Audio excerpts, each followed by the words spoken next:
نش پا گئی دنیا، حضور آئے تو سر آفرینش پا گئی دنیا، اندھیروں سے نکل کر روشنی میں آ گئی یہ دنیا،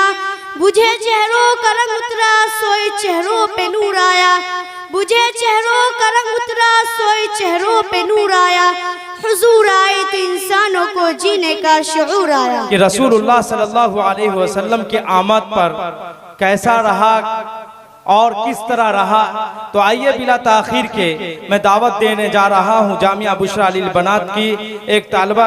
جس کا نام شاہنما پروین دربھنگا، وہ آئیں اور اردو میں تقریر پیش کریں۔ السلام علیکم ورحمۃ اللہ وبرکاتہ۔ نحمده ونصلي على رسوله الكريم، أما بعد فأعوذ بالله من الشيطان الرجيم، بسم الله الرحمن الرحيم۔ لقد من الله على المؤمنين إذ بعث فيهم رسولا من أنفسهم، صدق الله العظيم۔ وقال النبي صلى الله عليه وسلم: كنت نبيا وآدم بين الماء والطين، أو كما قال رسول الله صلى الله عليه وسلم۔ حضور آئے تو سر آفرینش پا گئی دنیا، حضور آئے تو سر آفرینش پا گئی دنیا، اندھیروں سے نکل کر روشنی میں آ گئی یہ دنیا، بجھے چہروں کا رنگ اترا سوئے چہروں پہ نور آیا، بجھے چہروں کا رنگ اترا سوئے چہروں پہ نور آیا، حضور آئے تو انسانوں کو جینے کا شعور آیا۔ محترم اساتذہ اکرام، علماء اکرام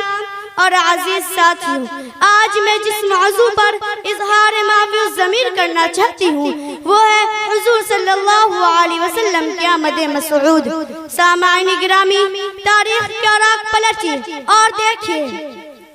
تاریخ کا راگ پلٹیے اور دیکھیے حضور صلی اللہ علیہ وسلم کی آمد سے قبل کیا تھا۔ ظلم ہی ظلم تھا، کفر و شرک کا راج تھا، ہر طرف ویرانی ویرانی تھی، حکومت شیطانی تھی، قتل و غارت کا بسیرا تھا، معمولی باتوں پر کٹمن نام تھا، بچوں کو زندہ درگور کر دیا جاتا معیوب نہ تھی، عورت حیوانوں کی سی زندگی بشر کرنے پر مجبور تھی، ہر ایک کا الگ الگ خدا تھا، جس کی لاٹھی اس کی بھینس کا قانون نافذ تھا، الغرض انسان تباہی و بربادی کے آخری دہانے پر پہنچ چکی تھی۔ دفعتاً جب نستان زہر کی قسمت کا ستارہ حویدہ ہوا، حضرت انسان کی خوشبختی کا ساقط چمک اٹھا، ظلمات کو جالوں کی خبر ہوئی، کیا یتیم عبداللہ، جگر گوش آمنہ شاہ حرم، حکمان عرب واجم، قائد انسانیت، فرمان روائی عالم، شہنشاہ کونین، بروز پیر، 9 ربیع الاول 571 عیسوی کو عالم قدس سے عالم امکان میں بے بصر کو با بصر کرنے کے لیے،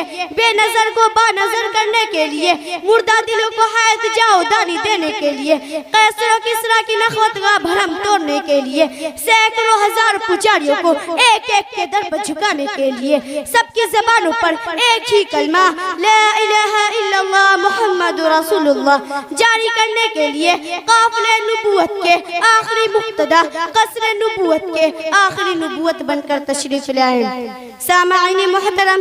آئیے میں آپ کو حرف تہجی کی زبانی میرے آقا نور مجسم فخر دو عالم صلی اللہ علیہ وسلم کی سیرت سناؤں۔ جناب حضور صلی اللہ علیہ وسلم کی آمد، الف نے کہا اللہ کا رسول آ رہا ہے، با نے کہا بانی اسلام آ رہا ہے، تا نے کہا تاجدار مدینہ آ رہا ہے، تا نے کہا ثروت والا آ رہا ہے، جیم نے کہا جلیل القدر آ رہا ہے، ہاں نے کہا حبیب خدا آ رہا ہے، خاں نے کہا خاتم النبیین آ رہا ہے، دال نے کہا دو جہاں کا والی آ رہا ہے، دال نے کہا ذالک الکتاب کہنے والا آ رہا ہے، را نے کہا رحمت للعالمین آ رہا ہے، زا نے کہا زمانے کا امام آ رہا ہے، سین نے کہا ساقی کوثر آ رہا ہے، شین نے کہا شافی محسر آ رہا ہے، صاد نے کہا صادق و امین آ رہا ہے، زاد نے کہا ضعیف و کماب آ رہا ہے، تو نے کہا طاہر و مطہر آ رہا ہے، آئین نے کہا عرب کا تاجدار ہے، غین نے کہا غریبوں کا مابار ہے، قاف نے کہا قرآن والا ہے، کاف نے کہا کملی والا ہے، لام نے کہا لوح و قلم والا ہے، میم نے کہا محمد رسول اللہ ہے، نون نے کہا نبیوں کا سردار ہے، واو نے کہا والضحیٰ ہے، ہاں نے کہا ہادی بڑھکار ہے، اور یا پکار اٹھا یک تارنوں کی شان والا ہے۔ شاعر کہتا ہے ارباب نظر کو کوئی ایسا نہ ملے گا، ارباب نظر کو کوئی ایسا نہ ملے گا، بندے تو مل جائیں گے مولا نہ ملے گا۔ تاریخ اگر ڈھونڈے گی ثانی محمد، تاریخ اگر ڈھونڈے گی ثانی محمد، ثانی تو بڑی چیز ہے سایہ نہ ملے گا۔ وما علینا الا البلاغ۔ السلام علیکم ورحمۃ اللہ وبرکاتہ۔